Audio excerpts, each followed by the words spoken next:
In 1664 and 1665, towns across the colony decided to get organized. And by one scholar's estimate, at least a fourth of the adult white males in Massachusetts Bay signed resistance petitions. None of the petitions are from freemen only. They are either from the inhabitants of a town or the people of a town or freemen and others. You get a sense of the breadth of political participation from these petitions. Two of the petitions, Dedham's and Boston's, are entirely from non-freemen.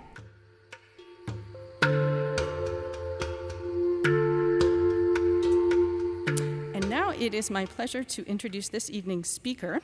Adrian Chastain Weimer is a historian of colonial America and early modern religion and politics.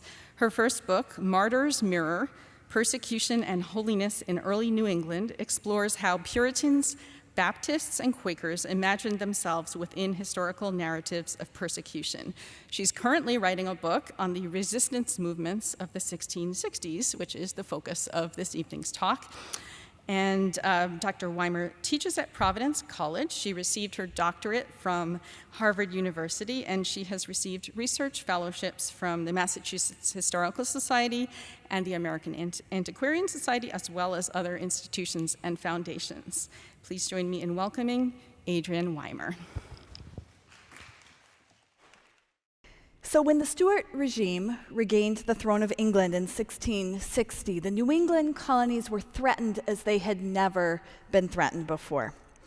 Their response to that threat helps us understand why and how colonial Americans mobilized politically to defend their liberties and their local institutions. So I'd like to do a couple things tonight. First, I want to give a little bit of background on the political situation, why it was threatening, how the events in England affected New England. And then I'd like to talk about two different ways that colonists mobilized politically. First, they mobilized in petition campaigns, and I'll give you a sneak peek here of what one of these colonial petitions looks like. And secondly, they organized through fast days. These are days when people took off work and gathered for communal discernment about the political situation, in this case about the political situation. So first, politics. In 1660, the Puritan experiment in various forms of republican and constitutional government in England came to an end.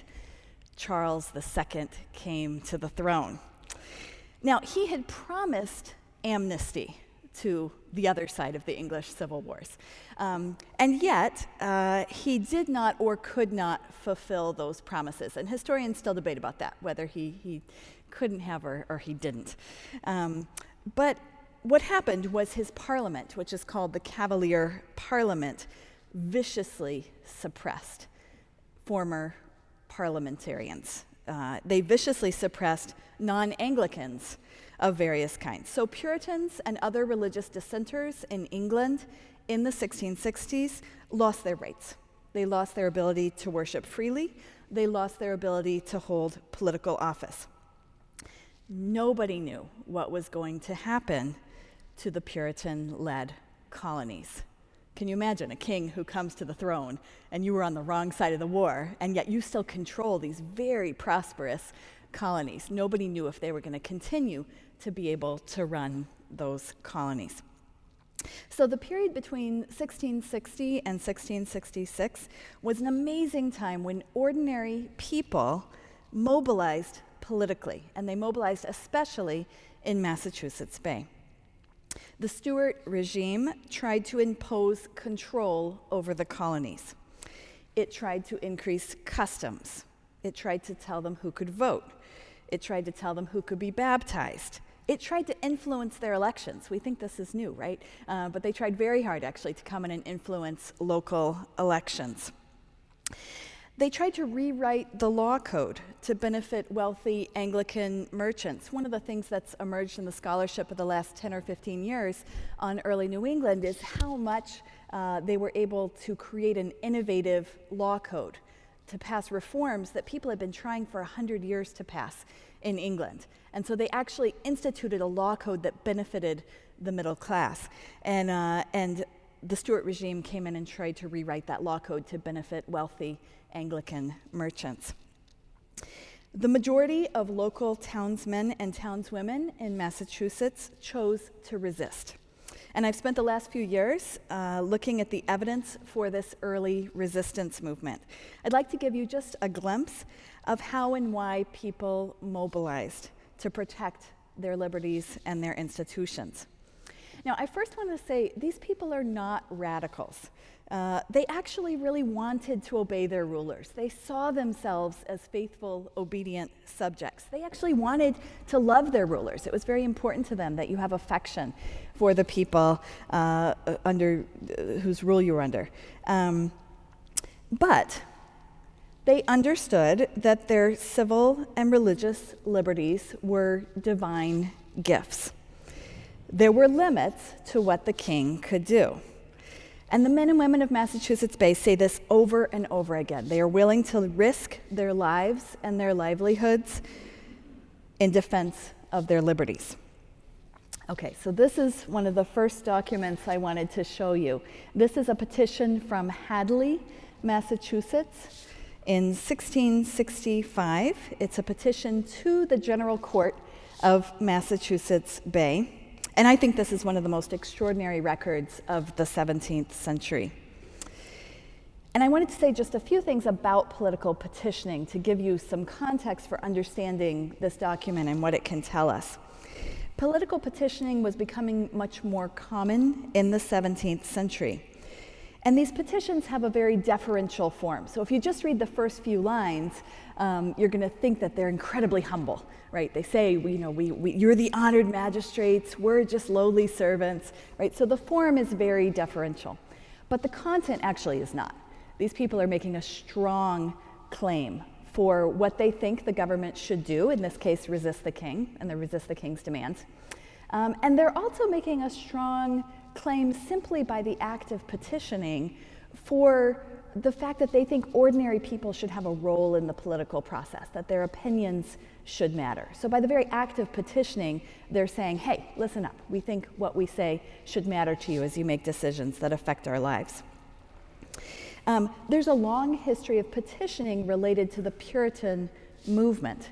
So in the 1640s in England, when Charles I, the father of the king we've been talking about, he is edging towards absolutism. Thousands of men and women from almost every parish in England sent in petitions aimed at limiting the power of the monarchy, and especially arbitrary taxation. They didn't like to be taxed in a way they felt was arbitrary.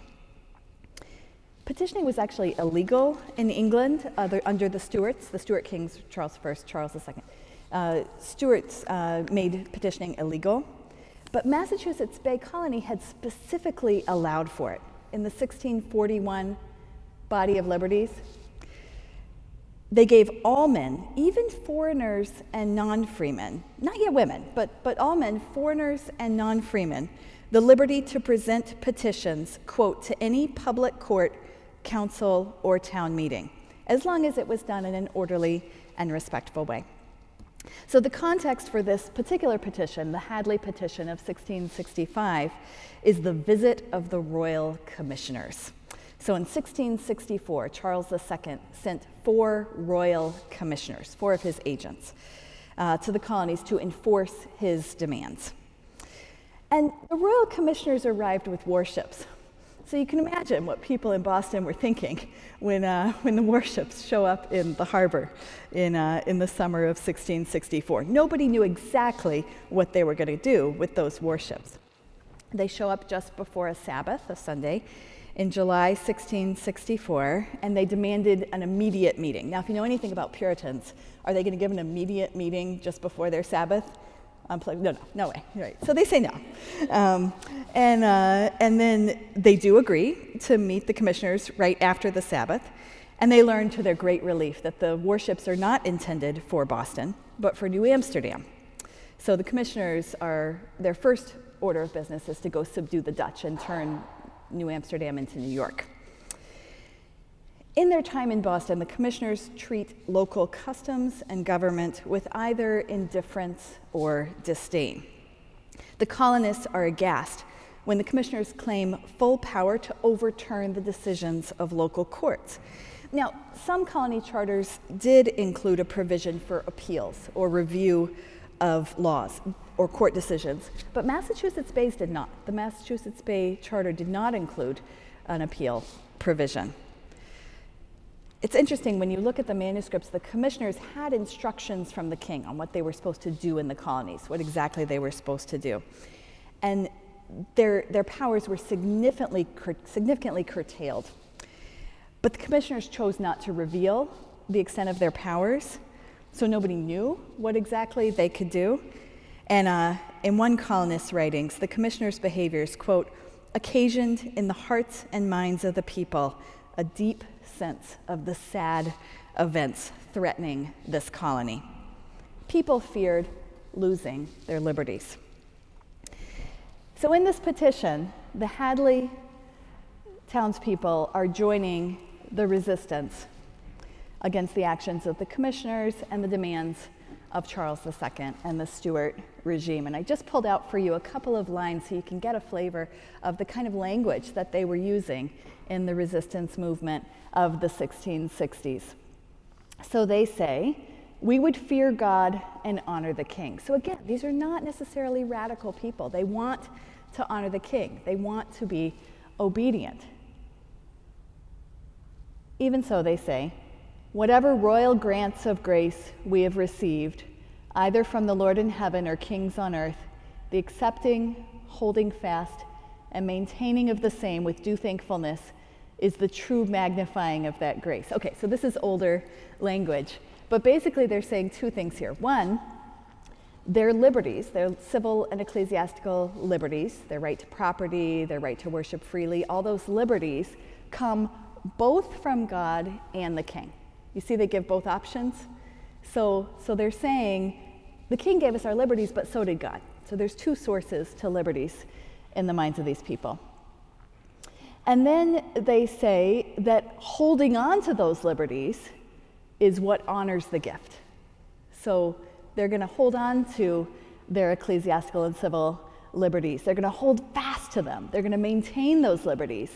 And that's the true magnifying of that grace. That's the true honoring, both of God and of the king. Even if the king tries to do something else, you honor him best by holding on to your liberties.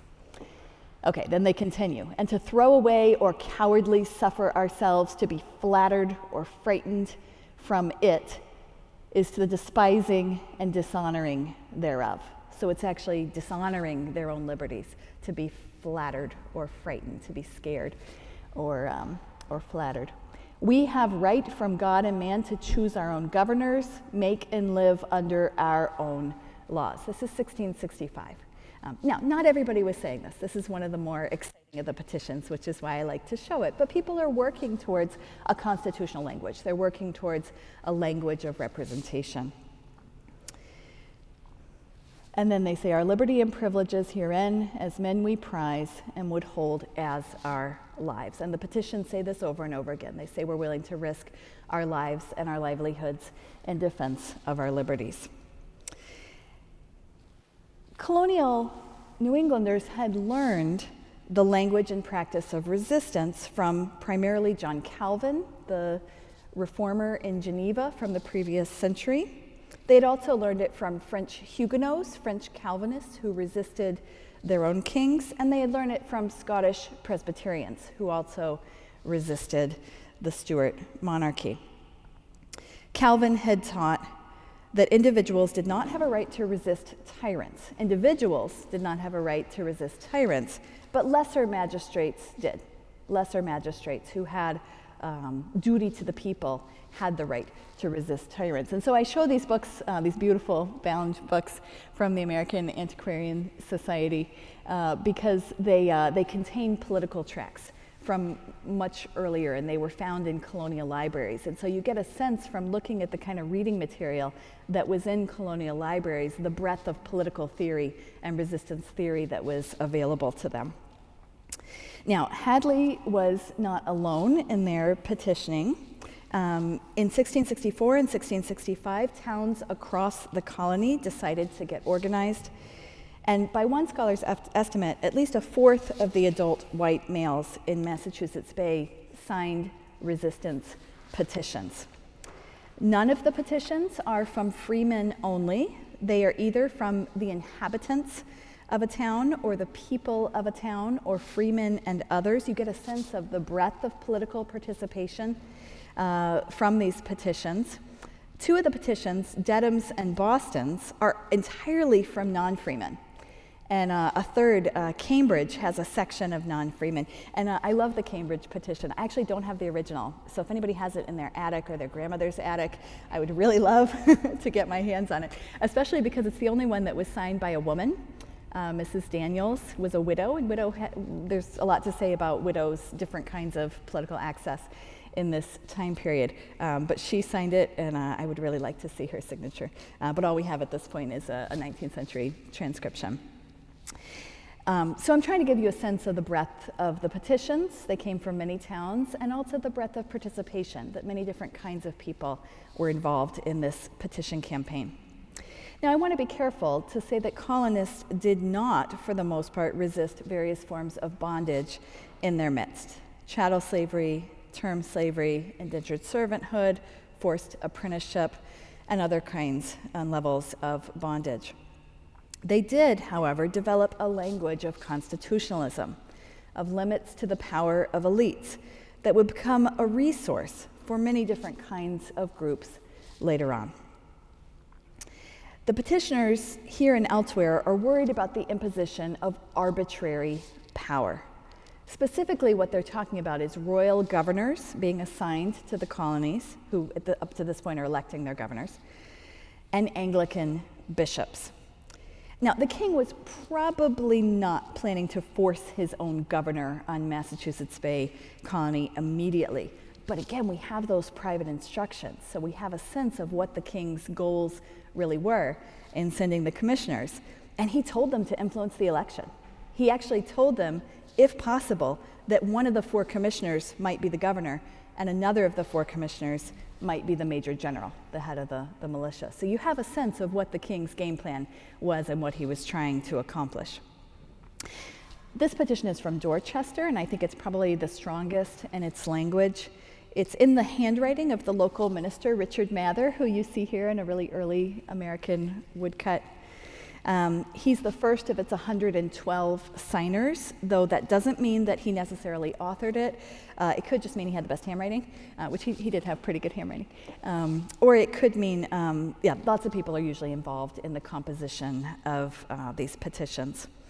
Now, Mather's a really interesting guy, though, because he'd been asked by the General Court to come in 1661 and conduct a kind of study on the liberties and duties of the colonists to the king. And he's also interesting because he had endured the political crisis of the 1630s in England, and so he had experienced, he knew what the shift towards an absolutist state was like. So he came with that experience. Now, in its opening expressions of appreciation, the Dorchester petitioners quote directly from the patent or the charter itself. And I think that is important. They knew their documents, right? They had access at least to a copy. They didn't have access to the original, it was hidden at this point. But they had access to a copy of the charter. And so they understood well what they were trying to protect.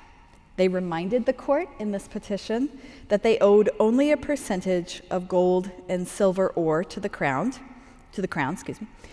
Otherwise, they were willing to pay rates only to, quote, such as do here reside and dwell, and are by the country chosen to labor amongst us in this church and civil government. So this is similar to the earlier language. They're saying, we're happy to pay taxes, we're willing to pay taxes, we want to support the local government, but only if people reside here, only if people are chosen by us. More than the other petitioners, the Dorchester inhabitants pushed the General Court to stick to its guns, insisting that it would be both, quote, uncomfortable and dishonorable to change course. We pray God, they wrote, that such a thing may never be. They pray God that the General Court would not compromise with Charles II's demands. The patent gave the colony the power to make its own laws, the Dorchester petitioners argued, And that was that. It would be, quote, lamentable and grievous, end quote, for the king to violate their liberties. Now, we know from the court records that the colonists presented these petitions in person. And again, they were exercising a political liberty that would have been denied them in England. We also know that they worked hard at consensus and rational persuasion.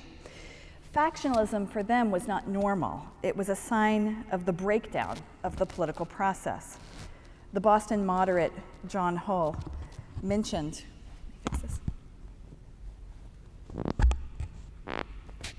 That good? Factionalism was a sign of the breakdown of the political process.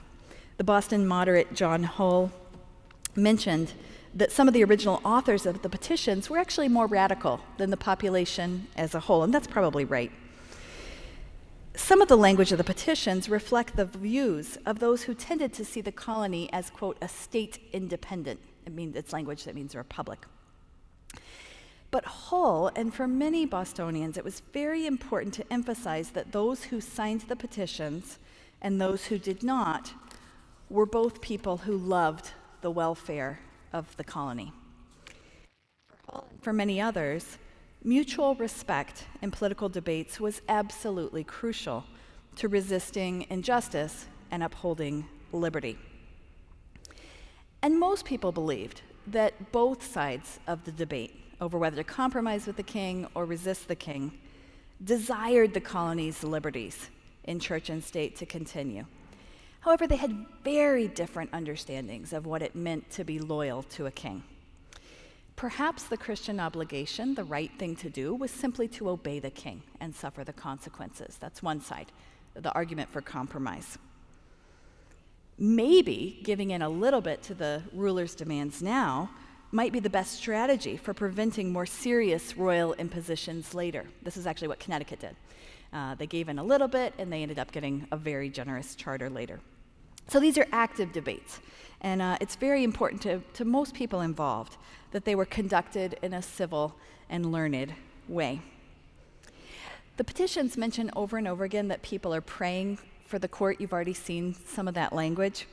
And I think they were. I think that's probably right. They were spending time, free time, away from farming and caring for children, or maybe in the midst of their farming and caring for children. They were spending time praying for the decisions of the court. This was a very important way that people mobilized for resistance. They actually held a series of extraordinary public fast days in these years. And many of the fast days are the time that ordinary people would have grappled with what to do about their, quote, fears of the losing our liberties in church and commonwealth. That's from one of the proclamations for a fast day.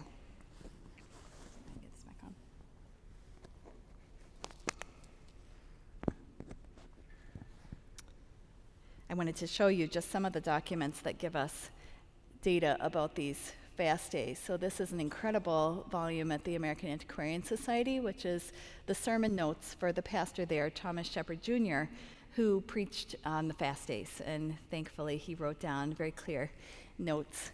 These are from mostly 1662 and 1663, so the time just before the petition campaigns. In reading these fast day sermons, it's important to know that the magistrates were actually asking for the opinions of the people in these years. It's hard for us, it's not how we think about how the political process worked necessarily in colonial New England, but they knew that so many people would be affected by the decisions about whether to compromise or resist with the king. And so they actually went out and they asked ordinary people to give their opinions, to give their sense of what was the right thing to do. We know that Massachusetts Bay was not a theocracy. There was a very clear line between the civil and the spiritual realms. For example, no ministers could hold political office. It wasn't going to happen. But the governors did ask for prayers, and they asked for wisdom from both ministers and lay people as they were trying to make these very difficult decisions. So during fast days, people across the colonies took off work. They didn't eat until sundown, and they prayed together for discernment about whatever issue was happening in the colony. In ordinary years, it would be because they would pray for a good harvest. They would pray if there was a drought. They would pray against an outbreak of sickness. In years of political crisis, like the ones we're talking about, they're specifically, in this one that I'm going to talk about, they're praying about, one, whether to formally even acknowledge Charles II as king, and how to do that. And they're also asking God for wisdom about whether to protect those who were fleeing the Stewart regime, people in England who were coming to Mass Bay essentially as refugees. They were especially worried about two regicides. These were men who had been on the court in 1649 that had condemned Charles I to death. This is the story of the English Revolution. Probably rings a bell for you. So those are the decisions that they're trying to figure out. Those are the decisions that they're praying about in these years. And Thomas Shepard Jr. in Charlestown urges his congregation to stand firm. And I'm just going to be reading a little bit of what he tells his congregation on this day when they're trying to make those difficult decisions. He says, "Stand firm. We should stand firm, though not in our own strength, but rather as God quickens us and we call on his name." And Shepard invites his congregation to engage in their own meditations, especially about how God might, quote, repair and revive the Commonwealth, end quote. Prayers on this topic, he says, are exceedingly pleasing to God. God likes it when you pray for political events. He elaborates on each items in the General Court's Fast Day proclamation. And the 8th item is the one that I'm fascinated by, and I'm still trying to get a sense of what was meant by it. The 8th item identifies for repentance, quote, insensibleness of evil occurrences. Insensibleness of evil occurrences, end quote. And basically where I am now, what I think is that Puritans understood that awareness of public events, especially those affecting either the church or the poor, were a part of the religious life. Being unaware or detached from those public events was a problem. So in this Fast Day sermon, Shepard Jr. reminds the colonists to be especially prayerful about the people who are affected negatively by the Stewart regime. He also asks the people to be conscious of, quote, those enemies and underminers, end quote, who are complaining about the colonies to the king. And there were lots of people who went straight to London with grievances against the colony and tried to gain the king's ear. And so there was a public relations problem in London. In other sermons, Shepard Jr. encouraged the inhabitants of Charlestown to actively seek the good of both the church and the civil constitution, what he calls the civil constitution, which is really the whole working of the government, how things worked. In his words, quote, they should not only desire it, pray for it, endeavor after it, be instrumental to help it forward, hear of it, etc. The it is the civil constitution. But see it to thy joy, to thy contentment, be happy in its happiness. It's a strong level of expectation of political involvement. And we see here the religious beliefs that were behind many colonists' political activism. There's other roots to political activism, even in the 17th century, but this is the one that mattered most to the resistance movement in Massachusetts Bay. Now, as the negotiations between the royal commissioners and the General Court broke down in May of 1665, the commissioners continued to meet with all kinds of people who wanted to appeal previous decisions by the local courts. In one colonist's words, quote, the honored commissioners seem to be elaborate in turning every stone to find the faults of this colony and government and to manage them to our disadvantage, end quote. Now, as you can imagine, the magistrates and the deputies were appalled. The commissioners' attempts to undermine the local justice system, they said, was, quote, contrary not only to the agreement of the United Colonies, not only to the custom of the country, but also to the Magna Carta of England. And that's the end of the quote. Some energetic member of the General Court in these years actually dusted off a copy of the Magna Carta and cited 5 different statutes that the commissioners were violating. So again, these people have access to the kind of legal and constitutional documents that they needed. As I've already hinted at, the colonists defied the royal commissioners in 1665. The commissioners went back to England in a huff. Actually, one of them gets captured by Dutch pirates, but that's a story for another time. The commissioners eventually make it back to England, and they call the colonists seditious rabble-rousers. That's their language. Massachusetts Bay colonists are all seditious rabble-rousers, or most of them. But colonists believed they had taken the only course that could, quote, save ourselves and this His Majesty's colony from perishing.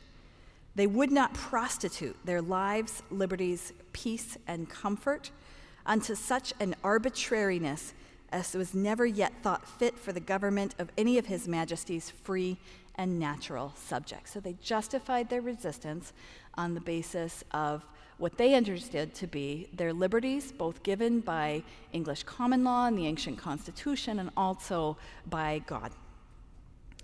And if the Anglo-Dutch wars had not intervened just after this, England goes to war against the Dutch, American history might have been very different. But as it stood, the colonists got to keep their charter for another 2 decades. At least in this episode, the resistance movement succeeded. Now, these resistance movements are often overlooked. However, I think they form an important bridge between the English Revolution of the 1640s and the overthrow of Edmund Andros in the 1680s. You guys probably know that story. That's another resistance that's going to happen 20 years later. The language of the town petitions and the language of the fast days shows us how the colonists develop a religious ethic of political activism. They considered it a duty to be aware of public events and to mobilize when needed to protect their liberties and to protect the integrity of the civil constitution. Thank you.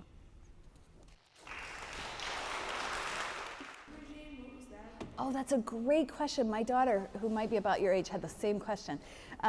So the Stuarts, the regimes of England are known by their family names. So the Stewart regime in England includes Charles I and Charles II. So these are kings of England in the 17th century, and they tended to be very unpopular because they were edging towards an absolutist state.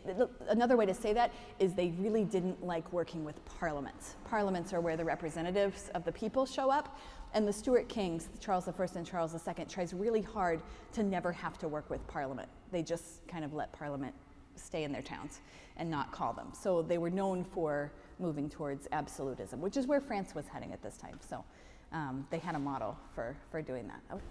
This is very interesting and all very new to me. And what can you recommend as reading for further information other than waiting for your script? I'm working hard to get it finished. So the interesting thing about this time period is we know a lot more about the English side than we know about the side in New England. So there's a wonderful professor at Brown, Tim Harris, who's written terrific history of what's happening with the Stuarts on the English side. For the New England story, it's so interesting because there's been the religious historians who have focused primarily on things like the sermon material, or this was the same years of the halfway covenant controversy, which the groups that were associated with this building had a lot to do with a controversy over baptism. So then the political historians actually don't pay attention to these kind of documents. So it's difficult to find, this is part of what a lot of us, not just me, but a lot of historians are trying to do right now, is to bring these stories back together and to talk about the political and the religious history in a way that gives full attention to both. There's 2 wonderful recent books have come out about the Massachusetts legal system. So David Hall has a wonderful book called Reforming People, and Michael Winship has a book called Godly Republicanism, which talk about the period just before this and how New Englanders were developing their legal culture and their local institutions in a way that was very different from what had been the case in England, where the wealthy landowners really called the shots for a long time.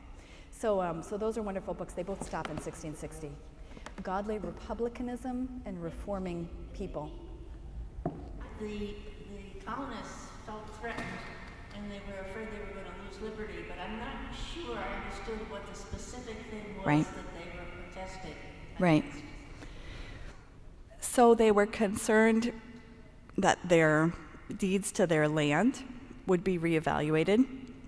In fact, at this very moment, Charles II was giving big chunks of land to his brother, the Duke of York. And so they were worried about, Massachusetts charter gave them a certain amount of land. All these land boundaries are quite vague, but they had expanded as the population had grown. And so they were worried that the king was going to come in and reevaluate those land claims and those land boundaries. That was one specific thing they were worried about. They were also worried that the king was going to change the requirements for the franchise in order to let those wealthy royalists come in and control the government. And so they were, at this point, the franchise, the ability to vote in Massachusetts is linked to church membership. And for them, that meant, well, you had to have it linked to something. So it was either going to be wealth, or I guess it could be aristocracy. It could be, most of the towns in England were boroughs or corporations. It was linked to old families, aristocracy. Or the innovation in Massachusetts Bay was that the voting was linked to piety, that you were a part of a church who would hold you ethically accountable. And so that they were worried that they would break down that system. And there's a number of other things that they were worried about. And then about the fasting, that was part of their religious practice, but Yeah. was that supposed to give them some kind of leverage that they were fasting? What was that about? Oh, it's a great question. So fasting is a very old practice. It's based on the Hebrew Bible. Can't hear. Somehow this thing is not. So the question was about fasting. Fasting, they base it on the Hebrew Bible, so the fast days and what they consider the Old Testament. And so it's a very old practice. It picks up in early Christianity. And the idea is that it's a different kind of attention when you're not filling your stomach with food. You're able to pay attention in a different way. And so they have fast days, and these are colony-wide events. I mean, you didn't have to go if you were sick or if you had a young baby, or they weren't rigid about who had to go. But most people came, and they prayed and they heard sermons for most of the day. And it was a form of paying attention, I think, and also discernment. They were trying to figure out what to do. They were led by the local ministers. Yeah. It was very important to Puritans that they were spontaneous. So whereas other religious groups would have a fast day on a holiday or on the same day every year, for Puritans it was very important that both fast days and Thanksgiving days were spontaneous, that they were declared in response to the needs of the community. So the question is, who were the commissioners, if you know them by name, or who they were and what Sure. status they had in the royal court? Sure. And then the comment was, I'm aware that Charles II often deliberately overturns anything that Oliver Cromwell had enacted, and I'm wondering how much of this action was in response to what had happened during the Civil War and under Cromwell's governorship. Yeah, it's a terrific question. So the commissioners were Samuel Maverick, who was actually a local Boston merchant who was a declared enemy to the colony. He was a very interesting choice for a royal commissioner. He happened to be in London at the time, and so he was somebody that had already declared his disapproval and grievances against the colony. Later on, the Earl of Clarendon regrets that decision to make Samuel Maverick a commissioner. So he's one. Sir Robert Carr is another. Richard Nicolls, who became the governor of New York, is another. Richard Nicolls was somebody they actually respected and held in high esteem. And George Cartwright was the other. There's all kind of stories behind the commissioners, and they're used to a political system that works on patronage and advantage, and so they also have land interests and ambitions in the colony. So there's some very interesting stories behind the characters of the commissioners and where they go. And sorry, the second question was how much of this has to do with Cromwell? That's a great question. Right. So, they dig up Cromwell's bones and humiliate him again after he's dead, as they do with the other people who were involved in the parliamentary cause. So Cromwell has a lot to do with this. Cromwell was very good to New England. He tended to protect New England's interests. He tried very hard to make it so that New England soldiers are very valuable for the wars that are happening all over the place in these years. And Cromwell actually didn't demand that New England contribute soldiers to those various wars, especially in the West Indies. So a lot of this has to do with Cromwell's, historians used to say benign neglect for the policy between Cromwell and New England in the 1650s. I think that's partly right. I think there were also a lot of New Englanders speaking in Cromwell's ear, giving him advice and counsel on what would be best for New England. So anyway, I don't know if that gets to your question. There's a lot to say about where Cromwell fits into all this. Yeah, thank you. Look, I'm wondering if you might speak to corresponding resistance movements from other groups or other colonists, be it Catholics in Maryland or Quakers in Pennsylvania, if there was something similar going on Yep. in other regions. Yes, there is. So Quakers are inheriting a similar discourse of liberty as Puritans. They're both steeped in the same understanding of the ancient Constitution and where liberties come from and the tradition of the Magna Carta. So they're actually quite similar in a lot of ways. Quakers are different in that there's a lot to say about Quakers. They're willing to break the law, and they are willing to stage political theater in order to publicize the injustice of their law. So their strategies of political resistance are very different than Puritans, who tend to want to work through more traditional political practices like petitions. But the Quakers are very important to this movement as well. I've written on this woman, Elizabeth Hooton, who's George Fox's first convert, and she actually comes to Mass Bay in this time period and tries to set herself up as a kind of intermediary between the Massachusetts General Court and the Royal Commissioners, because Quakers are incredibly bold and they would do that sort of thing. So she comes in and she tries to set herself up as kind of a mediator. So I've written about this a little bit. So on the one hand, Quakers are inheriting a similar tradition of legal and theological discourse. On the other hand, their methods are so different. They would go in and break a bottle in the courtroom and give a prophetic speech, and their methods are more radical. I think it's fair to say. Did I get? There was another part of your question. Yeah. So, the way to get at the Catholic question is that John Calvin, when he was developing his own understanding of resistance theory and what do you do when you have a tyrant, what's the right thing to do as a Christian when you are under a tyrannical ruler, he's going back to Catholic thinkers all the way to the medieval era and canon law, which Catholics had also thought a lot about that question. What do you do when you have a ruler or a king in the medieval era, and you need people to be free to worship in the Catholic faith? So the folks in Maryland are going to do this differently, but there's actually a common strand. When you take it back in the intellectual tradition, they're all going back to canon law. My question is about Massachusetts sending representatives back to the Crown. Was it in the late 1660s? Peter Buckley and William Stoughton. What was the reception to them when Massachusetts replied to the Crown? Right. So the Crown requests agents in 1666. They say, you defied our commissioners, you ignored our demands.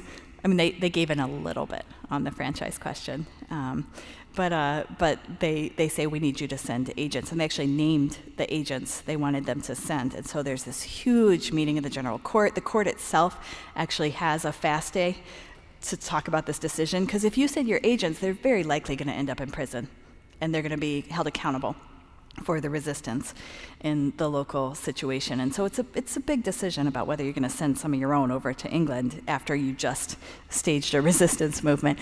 And so they don't send them, at least in 66. They do later, you're right, they do later. But things have the political situation in England changes because of the Anglo-Dutch Wars and because the Earl of Clarendon is out, and so there's a lot of things that change in England.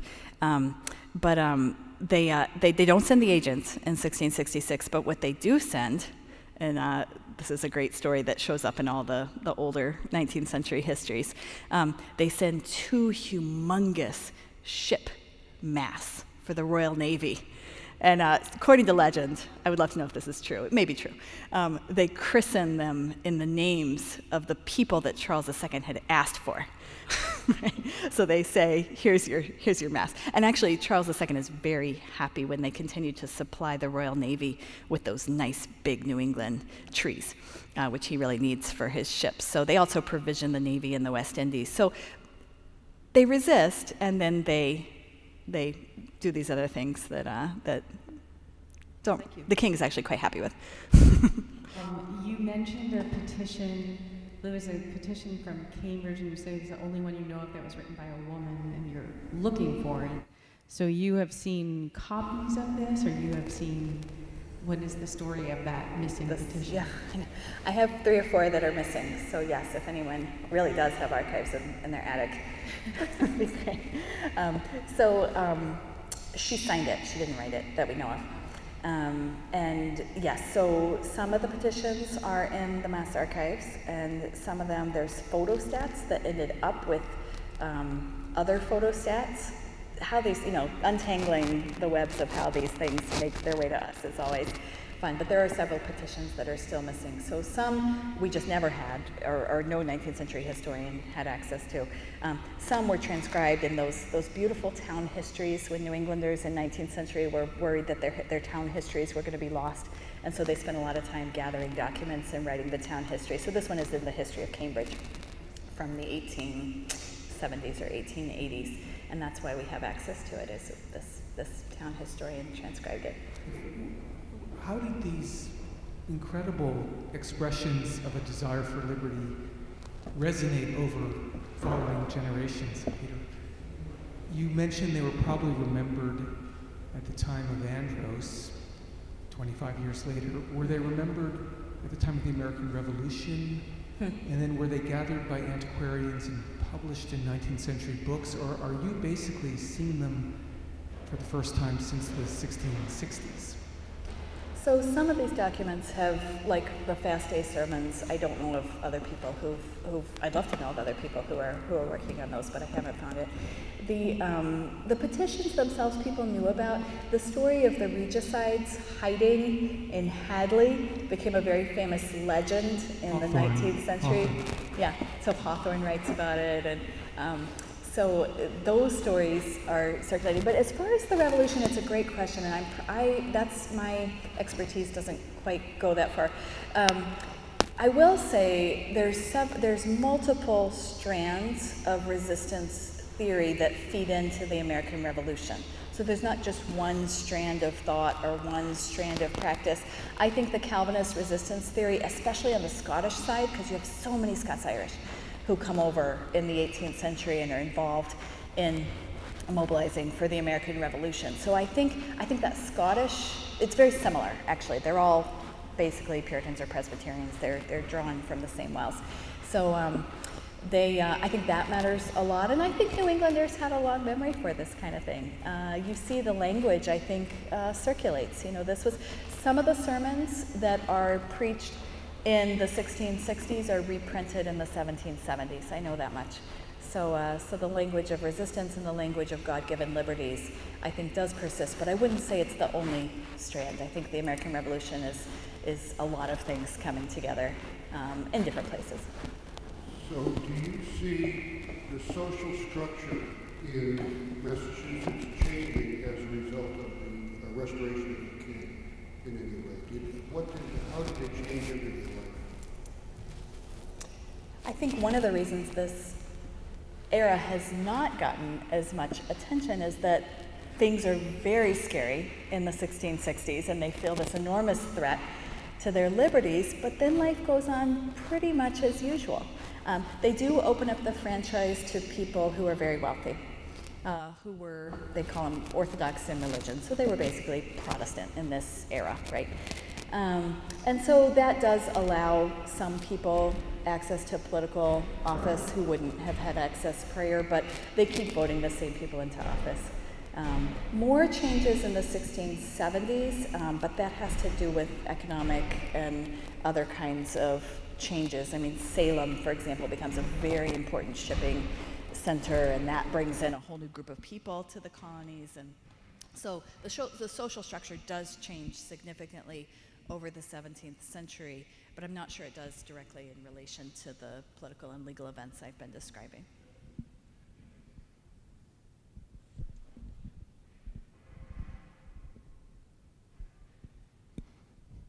All right. Well, maybe we'll close it for there, but invite people to come up and converse a little bit one-on-one if you'd like for a bit. And thank you all for coming so much, and thank you, Adrienne.